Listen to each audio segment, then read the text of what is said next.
It was almost impossible to scroll past any OBJ memes, no matter what you were doing yesterday. All right, so first up, let's talk about Steve Harvey. Steve Harvey said Cleveland's starting to look a lot like Christmas.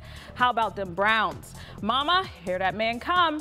So that's what Steve Harvey had to say. But on another line, Lizzie 297's husband went to her basement after hearing this news, bought out the fireworks, and even started talking about naming their baby Odell, right? This is the video from that. Look at that. Imagine if your husband went in the basement and found some fireworks.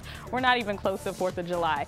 Desi09 put on Instagram, rest in peace to making fun of the Browns. So there will be no more making fun of the Browns, Tiffany. I almost can still remember how cold it was to be standing outside at that losing season parade. The Grand Marshal was Rover, and they said that they were coming back, and they were going to come back with a vengeance. So I think that's definitely what's happening this season. Yeah, I think the factory of sadness has now turned into the factory of gladness, Jasmine. No more making fun.